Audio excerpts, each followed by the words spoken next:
Hai să pregătim un preparat coreean, asemănător vizual cu sushi, dar cu un gust diferit. Acesta este kimbap, rulouri coreene cu legume și tofu. Să începem. Mai întâi spălăm 2 căni de orez cu bob rotund în 3-4 ape, până când apa devine limpede.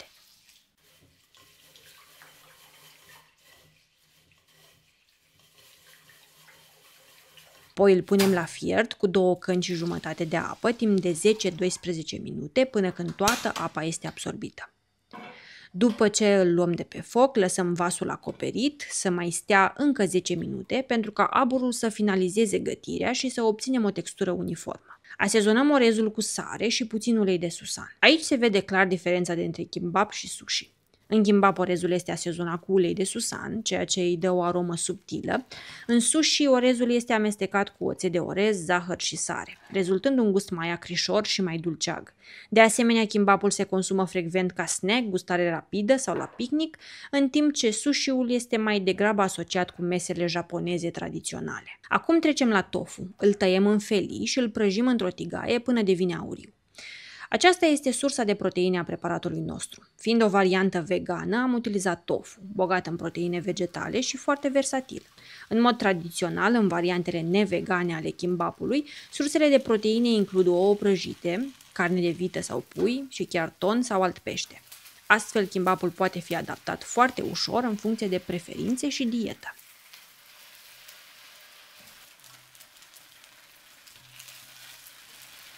După ce am prăjit tofu pe ambele părți, pregătim sosul. Folosim gochujang, o pastă tradițională coreeană, făcută din ardei iute, orez glutinos și boabe de soia. Are un gust dulce, picant și bogat, cu note umami și este folosită pentru a da preparatelor coreene savoare și profunzime. Adăugăm oțet de orez, dacă nu aveți se poate înlocui cu oțet de mere, și sirop de orez sau orice alt îndulcitor preferat, precum zahăr, miere, sirop de arțar sau sirop de agave.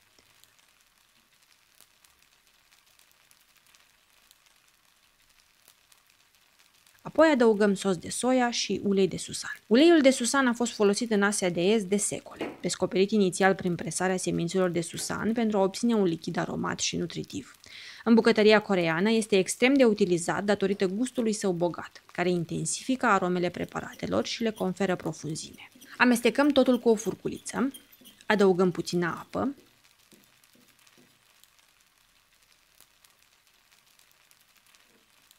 dăm focul la mic și punem sosul peste tofu. Îl lăsăm să fiarbă ușor, astfel încât să absoarbă aromele. Numele kimbap este un neologism în limba coreeană, compus din 2 părți. Gim, care se referă la foaia de alge marine uscate, și bap, care înseamnă orez gătit. Practic este orez în alge. După ce tofu s-a răcit, îl tăiem în bastonașe.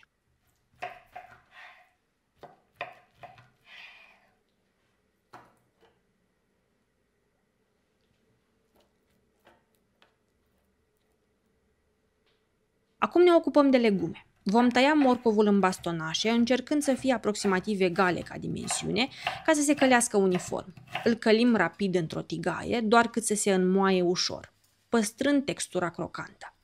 La final asezonăm cu un praf de sare și puțin ulei de susan. Pe lângă morcov, în mod tradițional, kimbapul mai include și alte legume, precum ardei gras, ciuperci shiitake sotate sau tulpini de bambus murate, dar rețeta poate fi adaptată sezonului sau preferințelor.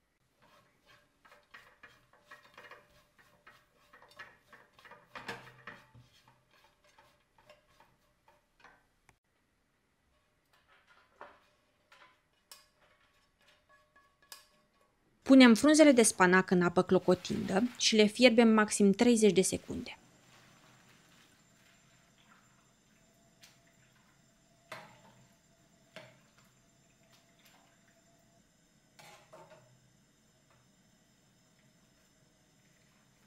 Apoi le transferăm imediat într-un bol cu apă rece și gheață.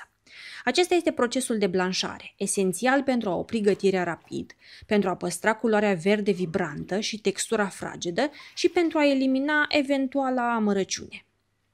Stoarcem bine spanacul pentru a elimina excesul de lichid și îl asezonăm cu un strop de ulei de susan și semințe de susan coapte.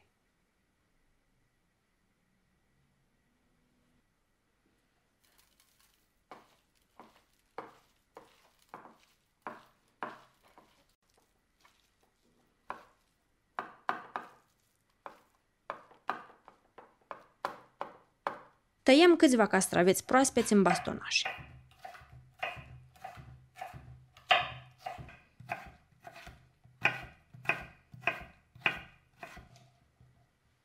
Următorul ingredient este ridichea albă murată, numită danmugi.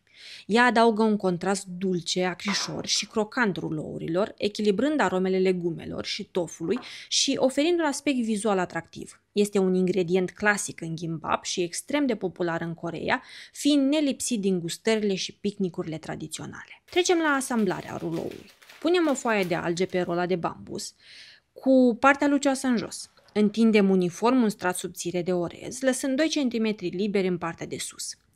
Așezăm fâșii din fiecare ingredient. Mai întâi tofu, apoi ridiche murată, spanac, morcov și castraveți. Foile de alge se numesc gim sau nori, denumirea japoneză. Sunt bogate în iod și minerale. Există gim simplu și gim prăjit sărat. Pentru kimbap, foile sunt de obicei ușor prăjite.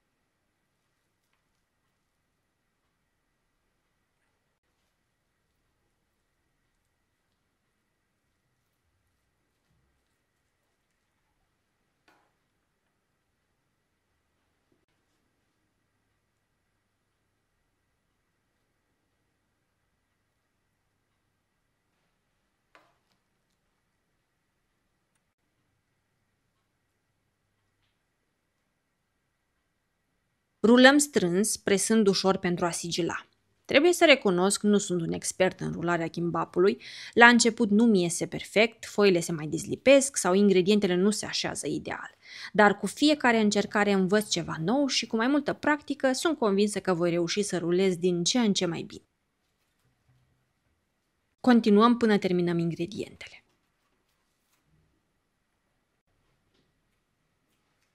Pentru un plus de gust și pentru a ajuta la tăiere mai ușoară, ungem ruloul cu puțin ulei de susan. Pentru a obține felii curate, folosim un cuțit care este bine ascuțit și eventual putem unge lama cu ulei de susan înainte de a tăia. Acest lucru previne lipirea și sfărmarea ruloului. Rulourile noastre de gimbap vegan sunt pregătite. Veți observa cum fiecare ingredient își păstrează culoarea, textura și gustul, iar uleiul de susan leagă armonios întregul preparat, delicios și foarte arătos. Ați încercat până acum gimbap sau doar sushi? Eu vă spun sincer, dați o șansă bucătăriei coreene. Gimbapul acesta merită toată atenția. Dacă vă aventurați să-l preparați, sunt tare curioasă de experiența voastră.